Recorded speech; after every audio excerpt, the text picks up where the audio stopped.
স্বাগত ডিবিসি সংবাদে, আপনাদের সাথে আছে হিমাদ্রি রাহা। জানাবো খবরের বিস্তারিত।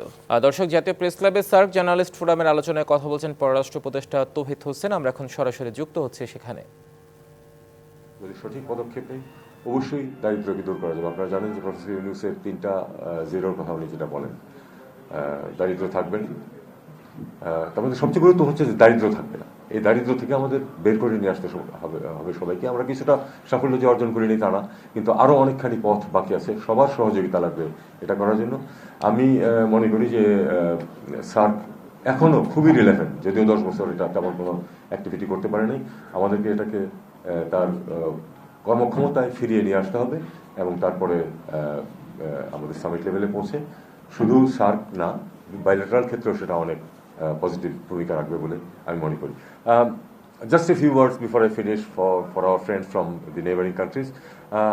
I would urge you to take this message from here that the people and the journalists are in favor of rejuvenation of the SARC, making it effective again, and take this message to your people, to your governments, and also to the media.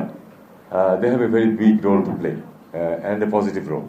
Instead of just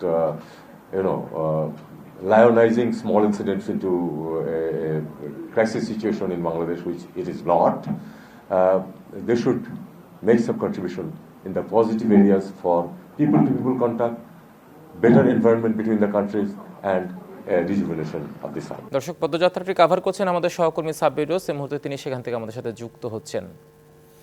Sabbir, পদযাত্রাটি তো রামপুরায় আটকে দেওয়া হয়েছে, সেই পদযাত্রা কি এই বাধার মুখে আগাবে নাকি সেখানে সেটি সমাপ্তি ঘোষণা করছে? আর বিস্তারিত জানাবেন নেতাকর্মীরা কি বলছেন। একটি স্মারকলিপিও দেওয়ার কথা ছিল। রামপুরায় আপনি জানেন বিএনপির 3 অঙ্গ সংগঠন, যুবদল, ছাত্রদল, স্বেচ্ছাসেবক দলের নেতাকর্মীদের নিয়ে ভারতীয় দূতাবাসে যে পদযাত্রাটি হয়েছিল, শুরু হয়েছিল পল্টন থেকে, সেটি রামপুরায় ঠিক মোড়টাতে এসে পুলিশের ব্যারিকেডের সামনে এসে শেষ হয়। এই পদযাত্রাটি এখান থেকে আর আগাবে না। বিএনপির পক্ষ থেকে 6 সদস্যের মানে 3 সংগঠনের সভাপতি, সাধারণ সম্পাদক যারা রয়েছেন, এই 6 সদস্যের এক প্রতিনিধি দল ভারতীয় দূতাবাসে গিয়েছেন এবং পদযাত্রাটির যে কর্মীরা রয়েছেন তারা এখানে অবস্থান করছেন এবং আপনি দেখতে পাচ্ছেন যে পুলিশ সতর্ক অবস্থানে রয়েছে এবং ব্যারিকেড দেওয়া আছে যেন কোনো কর্মী সেই ব্যারিকেড উপেক্ষা করে এগোতে না পারে। তো যে 6 সদস্য গিয়েছে আমি তাদের যদি নাম আপনাকে বলি: আব্দুল মোনায়েম মুন্না, সভাপতি বাংলাদেশ জাতীয়তাবাদী যুবদল; মোহাম্মদ নুরুল ইসলাম নয়ন, সাধারণ সম্পাদক বাংলাদেশ জাতীয়তাবাদী যুবদল; SM জিলানি, বাংলাদেশ জাতীয়তাবাদী স্বেচ্ছাসেবক দলের সভাপতি; রাজীব হাসান, বাংলাদেশ জাতীয়তাবাদী স্বেচ্ছাসেবক দলের সাধারণ সম্পাদক; এবং ছাত্র দলের সভাপতি রাকিবুল ইসলাম রাকিব ও সাধারণ সম্পাদক নাসির উদ্দিন। এই 6 সদস্যের প্রতিনিধি দল স্মারকলিপি দিতে গিয়েছেন এবং পুলিশের অনুমতি সাপেক্ষেই তারা গিয়েছেন এবং এখনো শান্তিপূর্ণভাবে নেতাকর্মীরা অবস্থান করছেন। এবং আপনি জানেন হিমাদ্রি, ভারতীয় বিভিন্ন বিষয় নিয়ে মূলত ভারতের যে আধিপত্যবাদের যে বিষয়টি বলেছেন বিএনপি নেতাকর্মীরা, যে তারা ভারতের দাসত্ব মেনে নেবে না, তারা ভারতের প্রভুত্ব মেনে নেবে না, ভারতের সাথে তারা একটা বন্ধুসুলভ সম্পর্ক চায়। এবং সম্প্রতি ঘটে যাওয়া যে বিষয়গুলো রয়েছে তারা এটাকে উস্কানিমূলক এবং বিশ্বের কাছে বাংলাদেশের ভাবমূর্তি নষ্ট করতে ভারত এমনটি করছে বলে অভিযোগ করেছেন এবং বাংলাদেশের সাম্প্রদায়িক দাঙ্গা বাঁধানো থেকে শুরু করে বাংলাদেশের উপহাই কমিশনে হামলা এবং বিভিন্ন বিষয়ে তারা এনে অভিযোগ জানিয়েছেন যে ভারত ইচ্ছাকৃত ভাবে এই ষড়যন্ত্র করছে। তো তারই প্রতিবাদে আজকের এই প্রতিবাদ পদযাত্রা ছিল, যার একটি স্মারকলিপি ভারতীয় দূতাবাসে বাংলাদেশে নিযুক্ত ভারতীয় হাই কমিশনারের কাছে হস্তান্তর করবে তারা।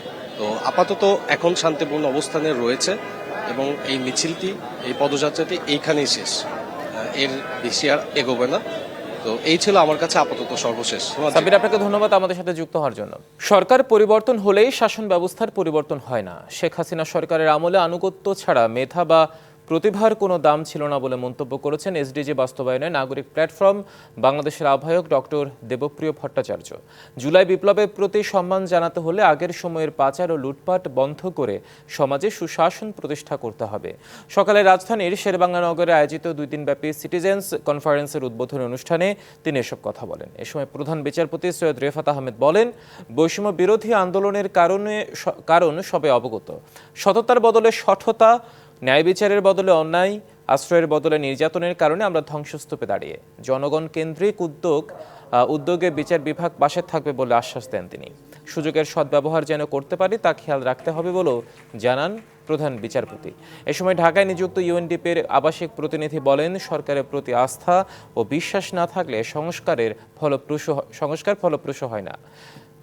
বাংলাদেশের নীতি সংস্কার একটি দারুণ সুযোগ পেয়েছে জানিয়ে তা কাজে লাগানোর তাগিদ দেন তিনি। সাঁড়াশি অভিযানের মাধ্যমে দুদককে দলীয়, রাজনৈতিক ও আমলাতান্ত্রিক প্রভাবমুক্ত গড়ে তোলার দাবি জানিয়েছে দুর্নীতি বিরোধী আন্তর্জাতিক সংগঠন ট্রান্সপারেন্সি ইন্টারন্যাশনাল বাংলাদেশ টিআইবি। সকালে জাতীয় সংসদ ভবনের সামনে আন্তর্জাতিক দুর্নীতি বিরোধী দিবস উপলক্ষে মানববন্ধনে এ দাবি জানান প্রতিষ্ঠানটির নির্বাহী পরিচালক ডক্টর ইফতেখারুজ্জামান। বলেন, নতুন কমিশন নিয়োগ রাজনৈতিক প্রভাবমুক্ত রাখতে হবে। রাজনৈতিক ও আমলাতান্ত্রিক অঙ্গন যেন দুর্নীতি বিরোধী চেতনা নিয়ে চলতে পারে তৈরি করতে হবে এমন দুদক। এছাড়া বিচার বিভাগের নিয়োগ, পদায়ন, বদলি সহ বিচারিক প্রক্রিয়ায় রাজনৈতিক হস্তক্ষেপ বন্ধ ও অবিলম্বে বিচার বিভাগের জন্য পৃথক সচিবালয় গঠন সহ 14টি দাবি জানায় টিআইবি।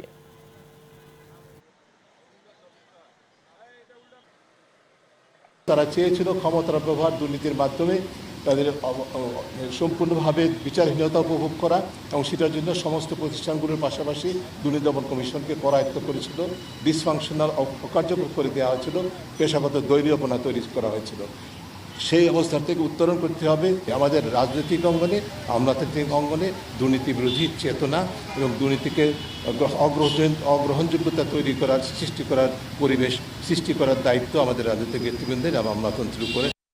সিরিয়ায় অবসান হলো বাশার আল আসাদের 24 বছরের শাসন। রাজধানী দামেস্কের নিয়ন্ত্রণ নিয়ে নতুন সূচনার ঘোষণা দিয়েছে বিদ্রোহী গোষ্ঠী হায়াত তাহরির আল শাম। জানিয়েছে দেশটি চলবে সাবেক প্রধানমন্ত্রী মোহাম্মদ গাজী আল জালালির তত্ত্বাবধানে। এদিকে বিমানে করে অজানা গন্তব্যে পালিয়েছেন প্রেসিডেন্ট বাশার। শহর জুড়ে উল্লাসের পাশাপাশি ভেঙে ফেলা হয়েছে প্রেসিডেন্ট আসাদের পিতা হাফিজ আল আসাদের ভাস্কর্য। মধ্যপ্রাচ্যের দেশ সিরিয়ায় নতুন সূচনার ঘোষণা দিয়েছে বিদ্রোহী গোষ্ঠী হায়াত তাহরির আল শাম। এর মধ্য দিয়ে দেশটিতে অবসান ঘটল প্রেসিডেন্ট বাশার আল আসাদের 2 যুগের শাসনের। বিদ্রোহীদের হামলার মুখে রাজধানী ছেড়ে পালিয়েছেন সাবেক প্রেসিডেন্ট বাশার আল আসাদ। ব্যক্তিগত বিমানে করে দামেস্ক আন্তর্জাতিক বিমানবন্দর ছাড়েন তিনি। তবে তার গন্তব্য সম্পর্কে এখনও কিছু জানা যায়নি। এদিকে বিমানবন্দরটি ফেলে ইরাকে পাড়ি জমিয়েছে সিরীয় সেনা এবং নিরাপত্তা বাহিনী। পদত্যাগ করেছেন আসাদ সরকারের মন্ত্রিপরিষদের সদস্যরাও। এছাড়া সিরিয়ার হোমস ও দামেস্ক শহর থেকে সরে গেছে আসাদ সরকারের মিত্র ও ইরান সমর্থিত সশস্ত্র গোষ্ঠী হেজবুল্লাহ। আনুষ্ঠানিকভাবে ক্ষমতা হস্তান্তর না হওয়া পর্যন্ত দেশটির সাবেক প্রধানমন্ত্রী মোহাম্মদ গাজী আল জালালির তত্ত্বাবধানেই চলবে বলে জানিয়েছে বিদ্রোহী সংগঠনের প্রধান আবু মোহাম্মদ আল জোলানি। আসাদ সরকারের পতনের মধ্য দিয়ে সিরিয়ার অন্ধকার যুগ কেটে গেছে বলে মন্তব্য করেছেন দেশটির বিরোধী দলীয় নেতা হাদি আল বাহরা। অত্যাচারী সরকারের পতনে খুশি হলেও সশস্ত্র বিদ্রোহী সংগঠন হায়াত তাহরির আল শামের হাতে সিরিয়ার ভবিষ্যৎ নিয়ে শঙ্কা প্রকাশ করছে অনেকেই। সানজিদা ইসলাম তন্নি, ডিবিসি নিউজ ডেস্ক। ভারতীয় দূতাবাসের স্মারকলিপি দিয়ে এই মুহূর্তে গণমাধ্যমে কথা বলছেন বিএনপির 3 সহযোগী সংগঠনের নেতারা। আমরা এখন সরাসরি যুক্ত হচ্ছি সেখানে। তারা আমাদেরকে বন্যা পানিতে ভাসিয়ে দিচ্ছে। তাদের জাতীয় দিবসে বাংলাদেশ থেকে বিভিন্ন সময় তাদেরকে শুভেচ্ছা জানানো হয়, কখনো ইলিশ পাঠানো হয়, কখনো জামদানি পাঠানো হয়, কিন্তু দুর্ভাগ্যজনকভাবে তারা আমাদেরকে ফেলানির লাশ উপহার দেয়, তারা ফেন্সিডিল পাঠায়, তারা ইয়াবা পাঠায় এবং ভরা মৌসুমে তারা বন্যার পানি দিয়ে আমাদেরকে তলিয়ে দেয়। আমরা চাই তারা বন্ধুসুলভ আচরণ করুক এবং আমরা আরো বলতে চাই বাংলাদেশের স্বাধীনতা সার্বভৌমত্ব কারো দয়ার দান নয়। শহীদ রাষ্ট্রপতি জিয়াউর রহমান 1971 সালে শুধু ওই রিভোল্ট বলেই ক্ষান্ত হননি, হাতে রিকয়েললেস রাইফেল তুলে নিয়েছিলেন, রণাঙ্গনে ঝাঁপিয়ে পড়েছিলেন, শৌর্য, বীর্য আর সাহসের পরীক্ষায় উত্তীর্ণ হয়ে স্বাধীনতার লাল সূর্যটাকে ছিনিয়ে এনেছিলেন।